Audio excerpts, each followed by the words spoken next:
Hello everybody and welcome into a Glitchspace by Space Budgie. Now this is kind of a unique game. I've never played anything quite like it. But essentially, I'm actually going to restart here so we can start from the beginning of the game. But essentially this is a first-person programming game. And what that basically means is a visual representation of programming. I'm not really sure what language it's sort of aimed at, maybe multiple languages, I'm not too sure. I'm not really a programmer myself, so it's not necessarily my sort of, I guess, forte, this style of game, but I actually kind of, I don't know, it's different, and it's difficult for me because I'm not a programmer, but I still had a lot of fun with it, and that's kind of cool, you know? It's a very difficult kind of thing to explain. But right there, as you could see, hopefully, is these little red blocks here. Usually they'll be blinking, kind of glitching like that. There you go. You can right-click them, and they'll usually have either 1, 2, 3, maybe even more sort of little blue boxes to the right here. They can click on and add different objects, in this case, a main object, and that will, it says right here, scale object, and we made a cube as the main object, and that made the cube scale. So there you go, you learned some kind of programming. I'm not really sure what kind, because I will admit this, I think this game would do itself good to maybe have a little bit of tutorialization, just in the sense that they would reach a little bit wider of an audience, because right now it seems like this game is sort of geared more towards a programming audience, and that's going to be a very sort of niche audience there. So right here we have another red square. And see, right now I have no idea what vector add means. I assume it means it's going to add to this vector here, which in the vector is, of course, this little square. And from my Photoshop knowledge, a vector is sort of a math-based drawn object, while, you know, something pixel-based would, well, be pixel-based. So because of my knowledge of things like Photoshop and like Illustrator and things like that, I do know that this is a vector. And some of it is pretty self-explanatory, you know. Once you figure it out, you do start to kind of get there. So right now we have vector add, and that will scale the object, and that is set to true. Now the main object here is the cube, and the cube is linked to the scale object, and again, scale is linked to the vector add. So all of this is linked together, and the 0 there means, you know, it's not going to add anything. But we can go into this number system here, and so let's say we want to scale it by, I don't know, 2. I actually just clicked 1, I think, but I'll trash that because I do want to for whatever reason. I don't know. I like the number 2. Now you can see all of these are locked, and you can't really move any of these or change any of the ports here. But this one down here does have an empty sort of little port, and we can plug this right into here, and boom, it scales. Or we can also plug it into these. No, it's locked. I apologize rather. Excuse me. So that's obviously not big enough. We probably could make it the jump, but let's go all out here with 10, and that should be more than enough to sort of get us to where we need to go.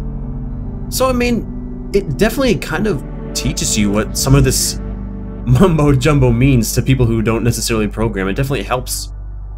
But again, I think maybe having a little bit more of a tutorialization there to say, kind of explain what vector add means, what scale object would do, true. Well, obviously true means true, but, you know, what a bool is, you know, what some of these other things are. I think it would help. Whoop, I just accidentally clicked out of the game there on my monitor, but I think sort of adding a little bit more of that tutorialization would help a little bit. And this game, I should definitely mention, is in alpha. They just barely launched it into alpha, so of course that is obviously something that could be added, but I mean, I definitely think they'll reach a little bit wider of an audience if they can add that. But so far, I've been having quite a lot of fun with this game, despite not knowing much at all about programming. Let's see. So we have a vector here, but there is a 0 link to it, and vector add. So that means it's going to scale the object, and that is set to true. The main object here being the cube, and that's scale 5115. See, I don't necessarily know what, you know, the 515 means, the 515, etc. means, but I've been just kind of toying around, and maybe I'm getting this kind of stuff a little bit slower. I mean, I know that's going to scale it like that, but I don't necessarily know what certain things are going to do. You know, it's a lot of trial and error for me, and that's okay. I kind of like that. It helps me. It's gonna sound really dumb, but it makes me feel a little bit more fulfilled to solve puzzles, and that's what this is essentially. Is a puzzle game, and there's multiple ways you can solve puzzles as far as I can tell. So right here in this, we are going to have to add a vector, which will help us scale this a little bit better. Because as you can tell, this port belongs to this, and if we have a number sort of port over here, that don't go in there, huh? That don't fit. Alright, so we're gonna have to use this, and the top one, you can see, it scales it like that. That's far too much. The top and the middle one scale it down like that. So we're going to reset that, or we could have just tossed it in the trash, which probably would have been better to do, so we don't have to add the vector again. But let's see what the bottom one does. Okay, the bottom one does it horizontally. So what we're going to want to do is scale it towards us. There we go. It's probably a little bit overkill there, but, you know, I do like that it's kind of projected there. I haven't actually gotten into the gun mechanics yet. I'm not really sure what those do yet. I've made it to level 3, and that took me probably, I don't know, 20-ish minutes, just because I'm dumb at programming. Alright, so here we have sort of something new. So right now, this vector cube object here has disable collisions set on it, but it's set to false. So that means, okay, the false is linked to collision, none. So basically, if we try to jump through this, we'd be kind of boned. So to kind of have okay, you fucked it up, buddy. Here's what you're gonna do. You land on this, and then we can use this to bounce back up here, which is kind of cool. It adds physics. Very cool. But, you know, we could either just progress forward like so, or we could try and solve this, which we just need to do, add physics, enable collision, right here. Come on, there we go. Enable collision. Click the red arrow there. Logic, true. Where'd my mouse go? There it is. And that is now true, and we should be able to jump on this no problem.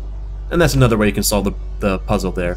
So this game definitely gives you the freedom to solve puzzles in more than one way, and sort of try different things out. And it is a game that sort of encourages you to do different things in terms of the programming, quote unquote. I mean, I know you're not necessarily kind of, you know, tippity-tappity typing away, but I think it does kind of teach you, you know? It's very cool. I like it a lot. I've never seen a game quite like this, and maybe there are games that exist that are sort of similar to this, but I've yet to find one. I wonder if I can... Hopefully I don't fall through this. Okay. I wonder if I can kind of ride this up is what I'm wondering. So we have a scalar multiply, which means it's going to kind of grow up, but we have to add a multiplication scalar to it. So I'm going to put that multiply there, and let's do 10 times 10. And the nice thing is you can link one thing to both ports, and you'll do this. So this added apply force, which is the jumping, and object exists, false, collision. Okay, so basically it's saying that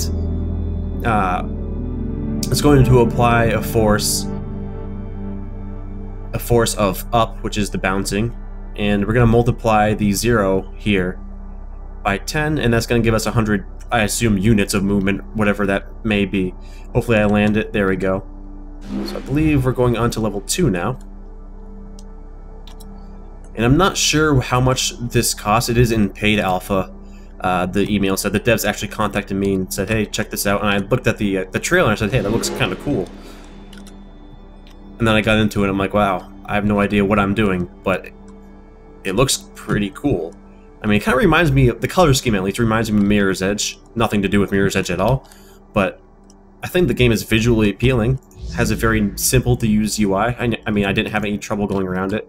And you can even submit a bug here, view the controls. And this is a Unity game, so it should work fine with most systems. I'm just going to resume here.